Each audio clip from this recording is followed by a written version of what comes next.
Law and order ప్రకారం TDP వాళ్ళు నడుచుకుని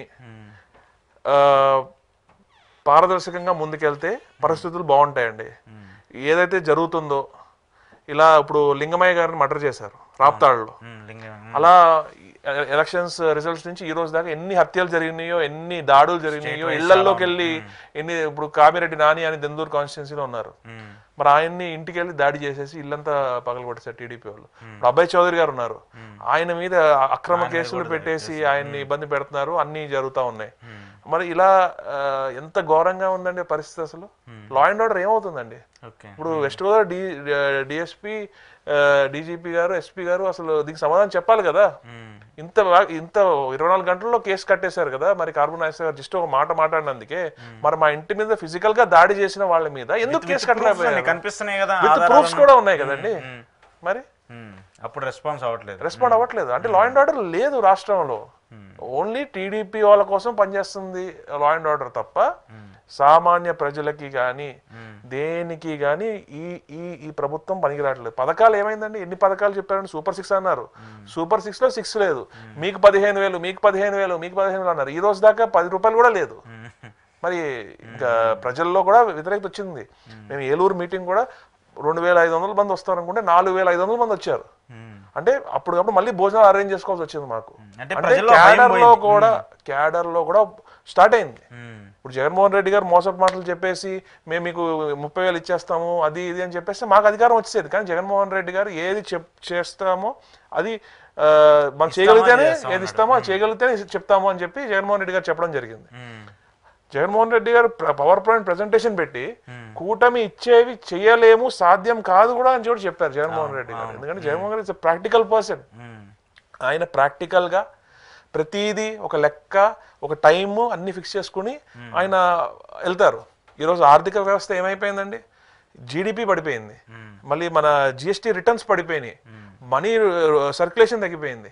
అంతెందుకండి, మన రిజిస్ట్రేషన్స్ 2023 నుంచి 2024 మార్చ్ 31 వరకు 9,800 కోట్లు మనకు ఆదాయం వస్తే ఏప్రిల్ 1 నుంచి మళ్ళీ ఈ ఇయర్ ఏప్రిల్ 1, 2024 నుంచి ఈ ఇయర్ మార్చ్ 31 వరకు కేవలం 8,000 చిల్లర కోట్లే వచ్చినాయి మనకి.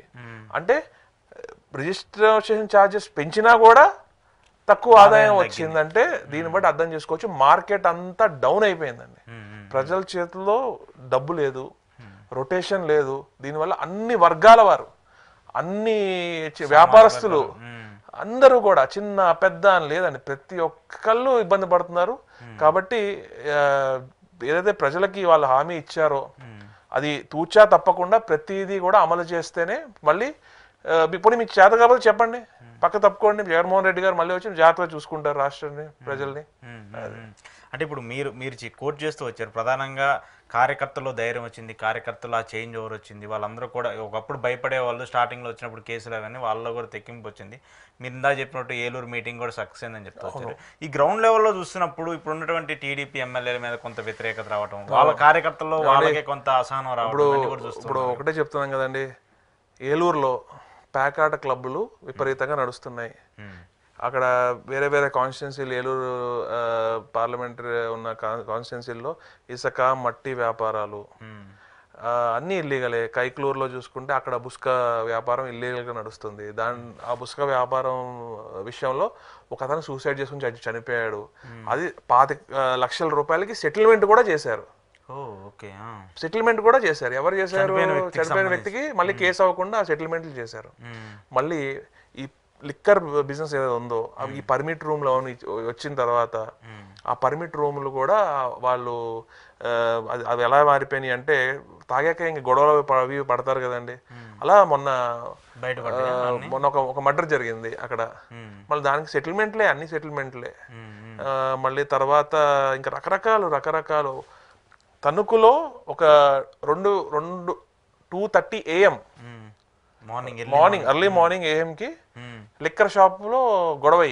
అంటే లిక్కర్ షాప్ ఆ టైం కూడా ఓపెన్ ఉంది, అంటే 24 hours లిక్కర్ నడుస్తుంది. 24 hours లిక్కర్ నడుస్తుంది. కూరగాయ ఏదన్నా ఊర్లో కూరగాయలు దొరకవచ్చు, దొరకకపోవచ్చు, కానీ బెల్ట్ షాపుల్లో మందు మాత్రం చక్కగా దొరుకుతుంది. మళ్ళీ ఎక్కడ కూడా ఎంఆర్పికి అమ్మట్లేదు, ఎక్కువ 20 రూపాయలు 30 రూపాయలు ఎక్కువకి అమ్ముతున్నారు. ఓకే కానీ రాష్ట్రం మాత్రం ఇలానే నడుస్తే సర్వనాశనం అయిపోతుంది. అది కూడా మళ్ళీ బార్లకి మళ్ళీ తగ్గిస్తున్నారంట మన రేట్స్. బార్లకి ఫీజు, గవర్నమెంట్ ఫీజుకి ఏదైతే కట్టాలి లైసెన్స్కి, అవి తగ్గిస్తున్నారంట. సో 70% 60% తగ్గిస్తున్నారంట. అంటే దీన్ని ఆంధ్రప్రదేశ్ మధ్య ఆంధ్రప్రదేశ్ చేసి జగన్మోహన్ రెడ్డి గారు ఏం చేశారండి, మద్యం తక్కువ తాగాలని చెప్పి షాపులు తగ్గించి అంతేందుకంటే ఇప్పుడు కొలికిపూడి శ్రీనివాస్ గారు Telugu Desam party MLA, Tiruvuru MLA, ఆయనే చెప్తున్నారు ఈ ప్రభుత్వం వచ్చాక గుడి ముందు బడి ముందు లిక్కర్ షాపులు వెలిసినాయి, అది మనకి అని చెప్పి ఆయన టీడీపీ సొంత ఎమ్మెల్యే చెప్తున్నారంటే అంతెందుకు మళ్ళీ మన అసెంబ్లీలో గన్నవరం ఎమ్మెల్యే గారు అని చెప్తున్నారు ఏం చేతకాట్లు ఏం చేసుకోలేకపోతున్నాం, మాకు సిగ్గేస్తుందని చెప్పి ఆయన చెప్తున్న పరిస్థితి. సో ఎమ్మెల్యేలు కూడా డైరెక్ట్ గా ప్రభుత్వం మీదే అసంతృప్తి వ్యక్తం చేస్తున్నారు ఈ ఇష్యూకి సంబంధించి. ఇప్పుడు ఇంకొకటి సార్, ప్రధానంగా ఇప్పుడు ఇష్యూకి సంబంధించి మేజర్ గా ఉంది, మనం పోలీసుల గురించి కూడా మాట్లాడుకుంటూ వచ్చాం కాబట్టి ఇప్పుడు ఉన్నటువంటి సిచ్యువేషన్, ఇప్పుడు రీసెంట్ గా రాప్తాడు వెళ్ళినప్పుడు అక్కడ ఒక ఎస్ఐ మాట్లాడినటువంటి వ్యాఖ్యలు కావచ్చు, జగన్మోహన్ రెడ్డిని విమర్శిస్తూ ఆయన రివర్స్ గా ఆ ఎస్ఐ కాకి చొక్కా వేసుకున్నా ఆయన లోపల వేసుకున్నా మాత్రం ఎల్లోనే అని చెప్పి మనకి క్లియర్ గా అర్థమైపోయిందండి. ఎట్లా మాట్లాడుతున్నాడండి ఆయన ఏం మాట్లాడుతున్నాడండి అసలు, ఇష్టం వచ్చినట్టు మాట్లాడుతున్నాడు. ఆయన ఫోటోలు ఆయన ఎలా ఉన్నాయండి, ఆయన టీడీపీ ఎమ్మెల్యే ఆస్పిరెంట్ అండి, ఆయన TDP ticket aspirant, Guntakal aspirant ఆయన. అది అట్లా ఆయన is not even, I mean ఆయన గురించి మాట్లాడడం అనవసరం.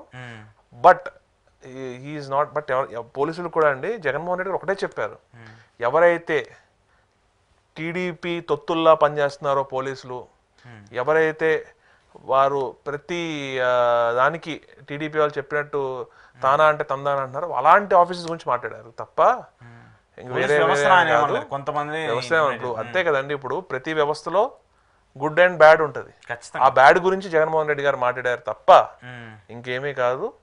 ఇది మాత్రం కరెక్ట్ కాదు. అలాంటి ఆఫీసర్స్ ని రేపు పొద్దున వచ్చాక ఏం జరగాలో జరుగుతుందండి. కాన్ఫిడెన్స్ ఉందా మీకు నెక్స్ట్ మళ్ళీ గవర్నమెంట్? 100% అండి. మీకు ఎగ్జాంపుల్ ఒకటే, మాకు ఎలక్షన్స్ అయ్యాక ఫస్ట్ మీటింగ్, పెద్ద మీటింగ్ ఏలూరులో మేము పెట్టుకోవడం జరిగింది. దానికి వచ్చిన స్పందన చూసి, అది కూడా ఒక భయం వారికి, అరే వీళ్ళు 10 నెలల్లోనే ఇంత, 2-3 ఏళ్ళు బయటికి రాలేదు టీడీపీ వాళ్ళు, కానీ 10 నెలల్లోనే ఏంటి ఇంత మార్పు అని చెప్పి వాళ్ళకి భయం స్టార్ట్ అయిందండి.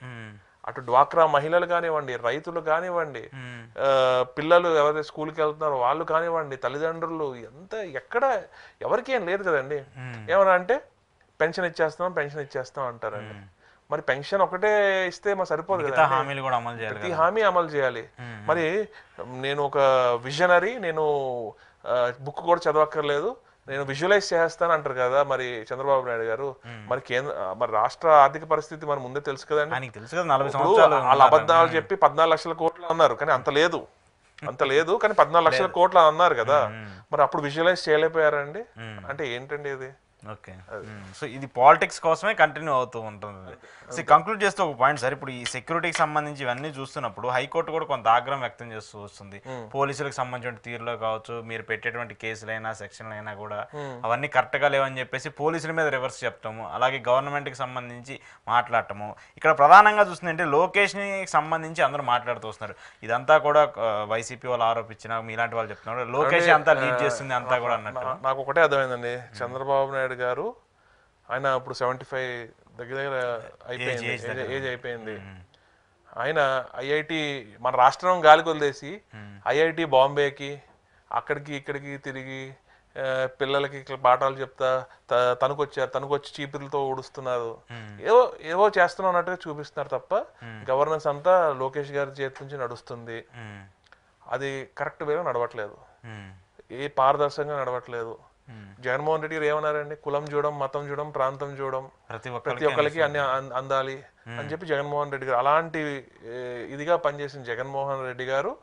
కానీ ఇక్కడ ఈ ప్రభుత్వం వచ్చేసరికి కేవలం అరాచకం, దోపిడీ, ఇంకా ఈ కేసులు ఇవే నడుస్తున్నాయి తప్ప అసలు పరిపాలన గాలికి వదిలేశారు. లా అండ్ ఆర్డర్ లేదు, పోలీసులు వాళ్ళ చేతుల్లోనే తోతుల్లో పనిచేస్తున్నారు, అసలు ఏది నడవట్లేదండి సక్రమంగా. అది పోలీసులకు ఉన్న రెస్పెక్ట్ కొంతమంది పోలీసు వాళ్ళు ఎవరైతే కొంత గౌరవం ఉంటుంది కదా గౌరవంగా ఉండే వాళ్ళకి గౌరవం కూడా లేదు. వాళ్ళకి ప్రజల్లో ఈ సెటిల్మెంట్లు ఏంటి, ఈ రెస్పాన్స్ సరిగా లేకపోయేసరికి రెండు వర్గాల మధ్యలో గొడవ అయినా కూడా అది ఎట్లా అంటే సామరస్యంగా సెటిల్ చేసుకునేలాగా ఉండాలి తప్ప పోలీసు వాళ్ళతో ఒకరికి నష్టం కలిగేలా ఒక లాభం కలిగేలాగా అసలు రాష్ట్రంలో లా అండ్ ఆర్డర్ అనేది లేదండి. ప్రతి ఒక్కళ్ళు ఇబ్బంది పడుతున్నారు, అన్ని వర్గాల వాళ్ళు ఇబ్బంది పడుతున్నారు. పోలీసులే సెటిల్మెంట్లు అన్ని చేసుకుంటూ వస్తున్నారు. అంతే అంతే. ఇంకా ఎమ్మెల్యేలు ఎలా చెప్తే అలా చేయడం, టీడీపీ వాళ్ళు ఎలా చెప్తే అలా చేయడం తప్ప అసలు గవర్నెన్స్ అయితే కనిపించదు. Okay okay. అయితే మీకైతే ఖచ్చితంగా గవర్నమెంట్ మారదని చెప్పేసి కాన్ఫిడెన్స్ కనిపిస్తుంది. 110% అండి. ఆంధ్ర రాష్ట్ర ప్రజలు లాస్ట్ టైము చంద్రబాబు నాయుడు గారు సూపర్ 6, జగన్మోహన్ రెడ్డి గారు టైం టు టైం బటన్ ఎలా నొక్కారు, చంద్రబాబు నాయుడు కూడా అలా నొక్కేస్తారేమో, మనకు వచ్చేస్తారని చెప్పి ఆశలు పెట్టుకు వీళ్ళు ఏం చేశారండి, ప్రతి ఇంటికి వెళ్ళి బాబు గ్యారంటీ భవిష్యత్, బాబు షూరిటీ భవిష్యత్తు గ్యారంటీ అని చెప్పి వాళ్ళకి బాండ్లు ఇచ్చేశారు. చూసారు కదా నిమ్మల రామారాయణ గారు, మీకు 15,000 అమ్మా, నీకు 18,000 అమ్మా, నీకు 15,000 అమ్మా, నీకు 20,000, రైతు భరోసా 20,000, మీకు అన్ని వచ్చేస్తాయి, మీ అకౌంట్ లో పడిపోతాయి. వాలంటీర్లు మీకు 5,000 కాదు, మేము వచ్చే 10,000 ఇచ్చేస్తాం, మాకు చిన్న పూతరేకులు తీసుకురావాలని చెప్పారు.